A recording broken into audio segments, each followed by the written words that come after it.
Hello, Froggy here, and today we'll be breaking the box in the Divide. To do this, we're going to be using the Temptation mission from the campaign.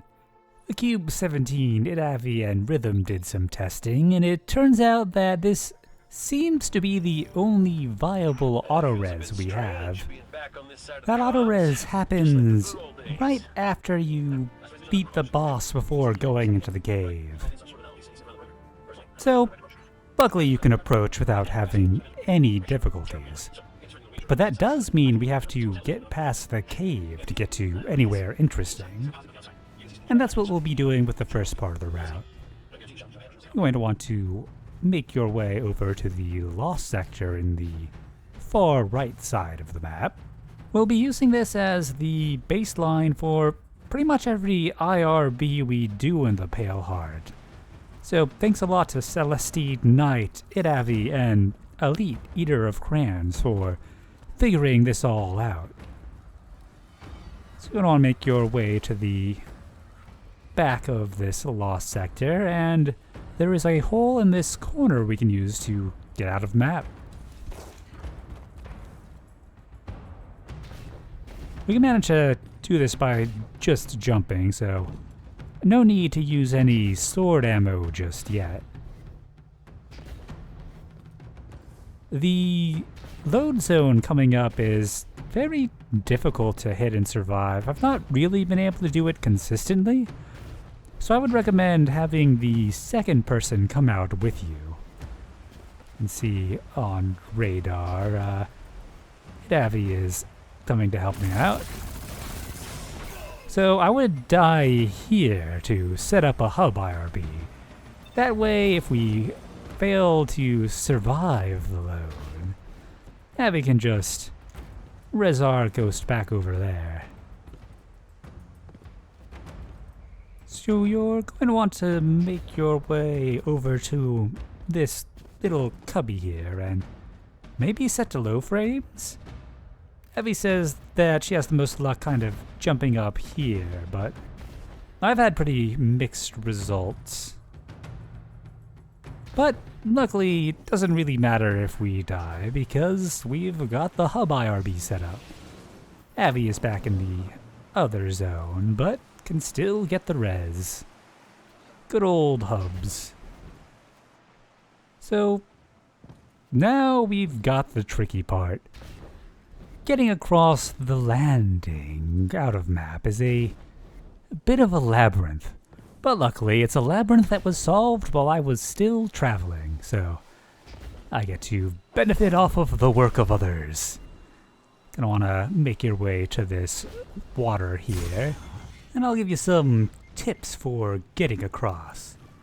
You're gonna see some things that are intangible, and some things that aren't. Treat it all as fake. Unless it ain't. But I can guarantee that the cliff coming up is as real as they come. You see those little rocks there? That's a good sign. And here we are. Going to go underneath the little bit here. And at the corner, make a right as though you have a choice. And you need to hug the wall here to keep going. So now we're pretty much against the edge, but we can use a little bit of barrier push to get past. A slide will do it.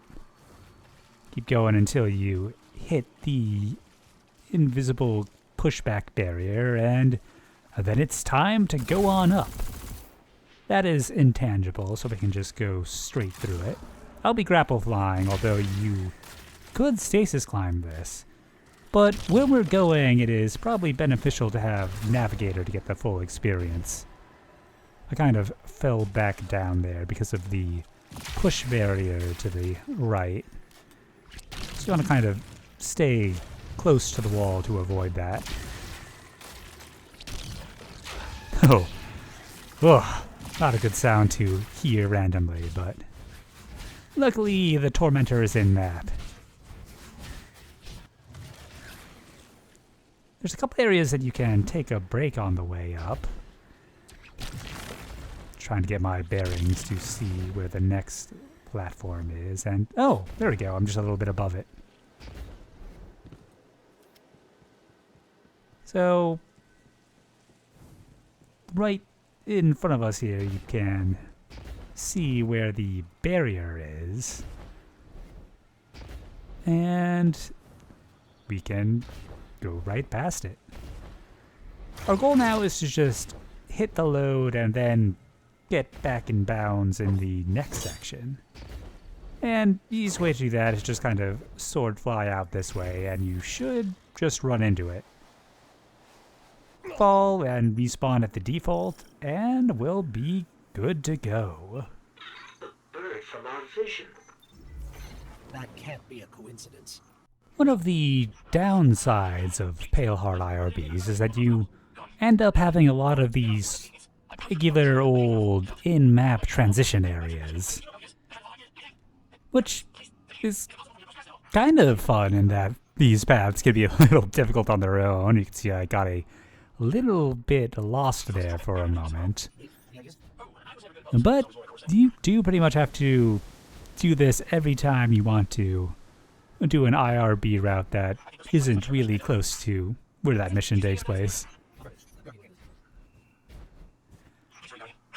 So we're going all the way to the kind of Tree of Silver Rings area where you would find Ikora, and that's where we'll be setting the IRB spot. Thanks to Avvy for finding this one. I'm going to want to pass by the tree, and let's see. A lot of these rocks kind of look the same. No, that's not it. A little bit closer to the tree, I think. Ah, yeah, this is the one. So, I'm going to want to come over this way, and we don't want to die after setting our IRB points, so might as well clear the ads out in the area, just in case. Don't have to go overboard, but the grenades can be a bit annoying. I like to use this rock here as a landmark. Just jump on it, die against the wall, and that should set our IRB point.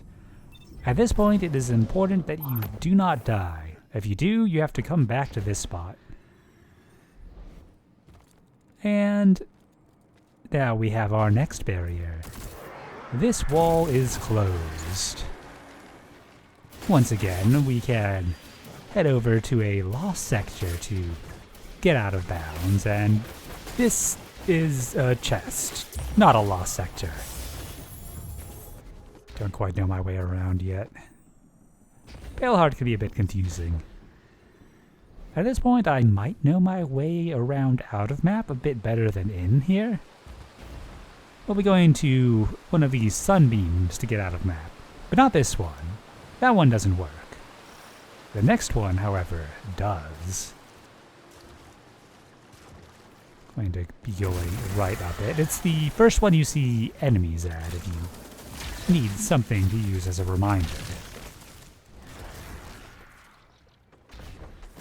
Our next landmark is this kind of illusory hole. Keep going in that direction until you come across this blocky thing and then make a right. And we'll hit the load zone right here around this slanted ceiling. And we're out of map in the blooming. Time to get past that door. Going to fly around the underside of these pillar things. Cade, what do you make of that bird that led us to Glint? It seems pretty And obvious to me. then I think back it's up. pretty obvious to you too. The real mystery is why nobody wants to say it out You can loud. see I the wall will. coming up. A traveler. It's helping us. It is a little annoying to get past. Aren't going to be able to easily do it on foot, but luckily you don't have to because we do in fact have sparrows.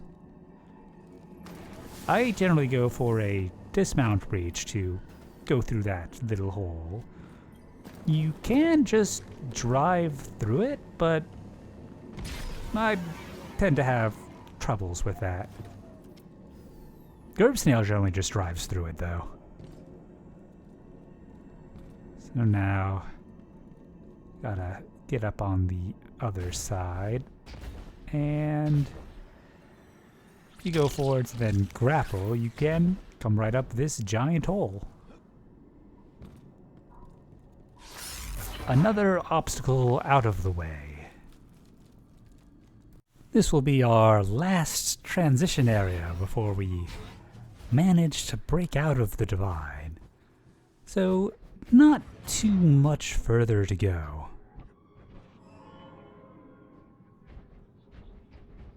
Gotta get through the creepy areas. And then over to the psychologically creepy areas, at least for Zavala.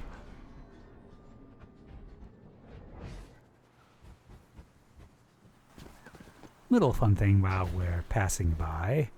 I'm not quite sure this chimney is up to regulation. Anyways, here is where we'll be going out of map. It's not a very specific one as much as it's just going above any part over here. There is a turn back, so you're going to want to be a little bit quick, but it's not too bad. When in doubt, you want to dip a bit lower. You just go right over and down. We'll just need to hit the death load on our way into the divide now. You can jump up the left side of this tunnel.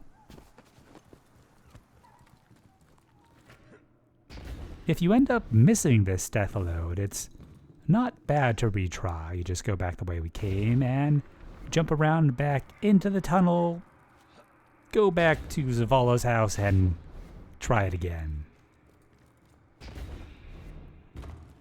I got a little bit lucky with the death load coming up.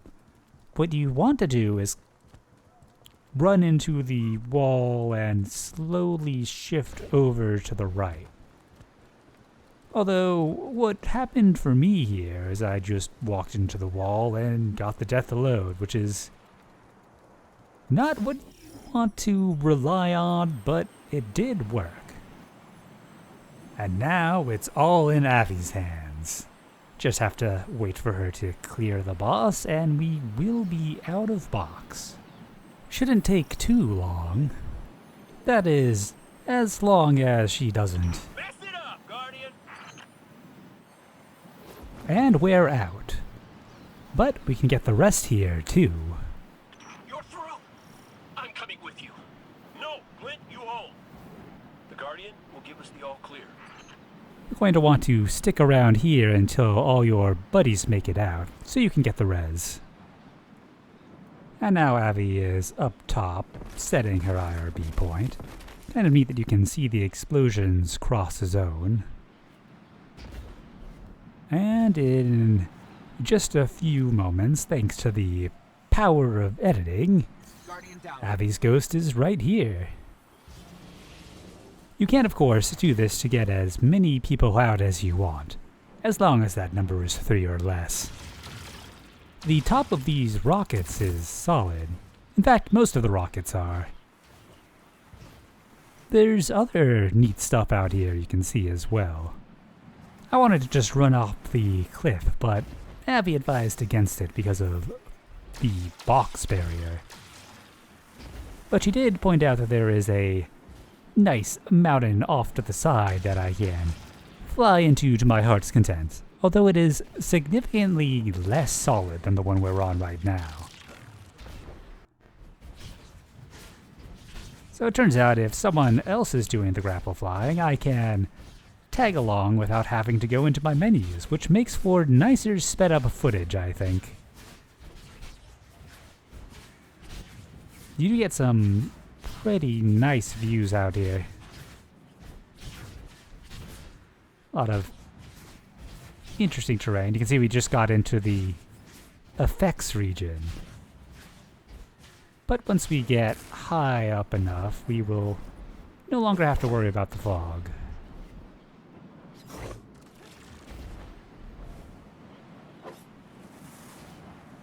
I seem to have nodded myself. One common thing you'll find out of box is that there is no ability to mantle, which kind of makes me think that that's probably something they explicitly add to terrain. I'm not actually sure. It could just be that it's only enabled in box, similar to blinks.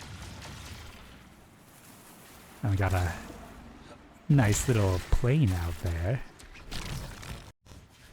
But first, let's get to the top of this rocket. It's not all that far to go.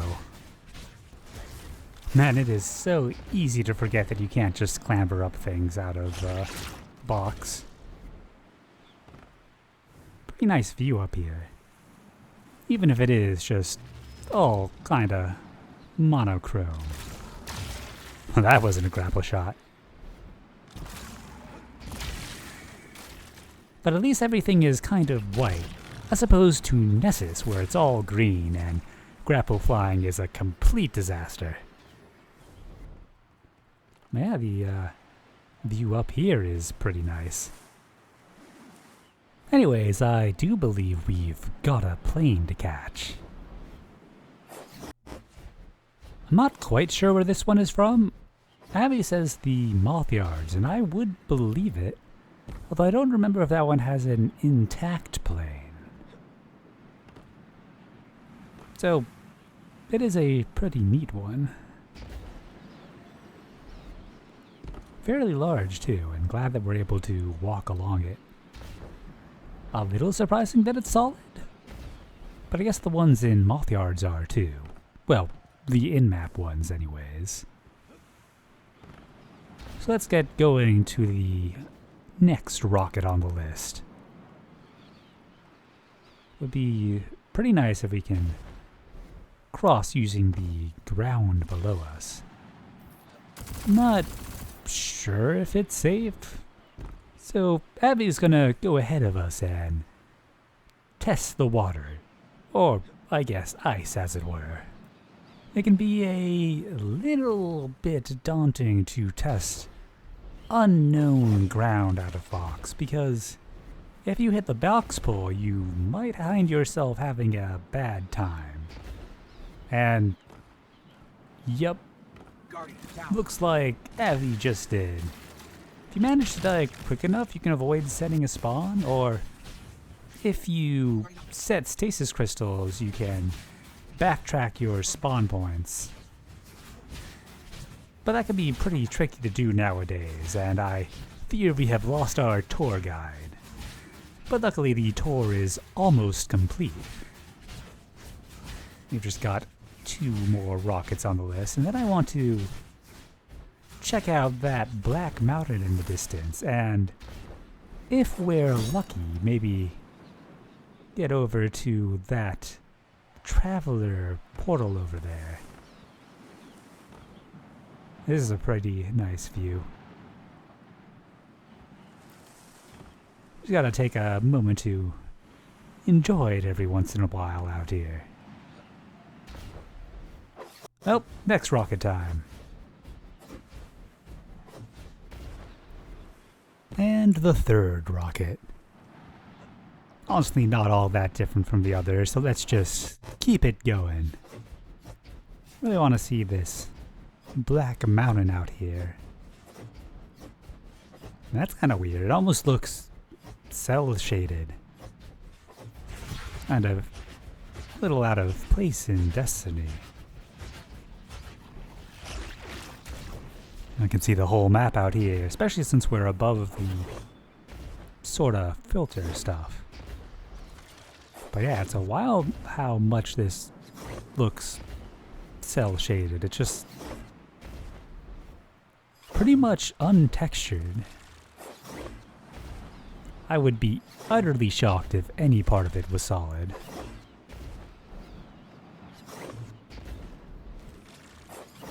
And sure enough, we're going straight through it. Though the layers underneath don't look any less strange.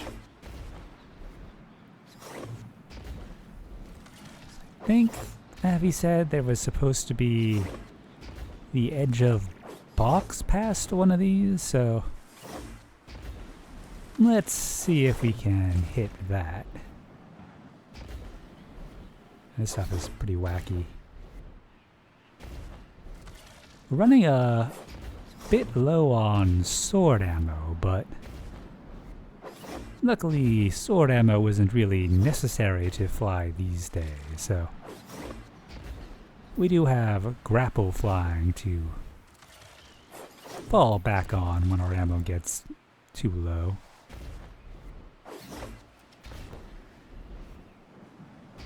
Let's get one more look. And away we go. This may take a while, so... Alright, getting a little bit further along this island here. I was expecting to hit the box edge a while ago, so I'm probably going at a different angle than Avvy was, and... well, that's awkward.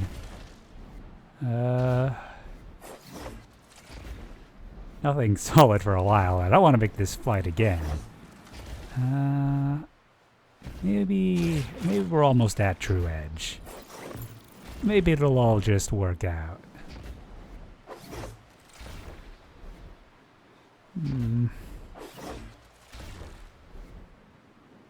Alright, this isn't looking good. I may have to do a little on my feet thinking. Well, not standing on anything. There we go. This may work. This is okay. Gotta have the game take a little pity on me. And hopefully I'm well above true floor. Get that ammo down a bit. Maybe I can get some eager activations to do a tiny bit of hilt flying. I'm not very good at hilts flying on eager edge. There we go. If I can just get enough jump back to stabilize, we are still in business. I'll try to drain that sniper ammo when I can so that we can keep the pity ammo up. I think we've pretty much stabilized. Ah, good. The pity ammo counter is in our favor. They've got this going all right. Turns out special ammo swords are pretty good.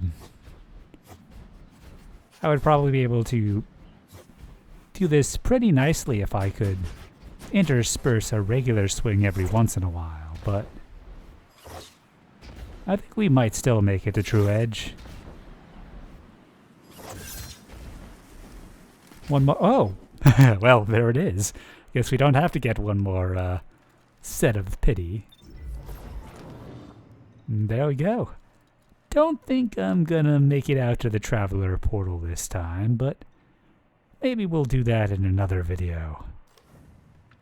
Hope you had fun checking out this place, and maybe see if you can come up with your own IRB routes here. And happy exploring.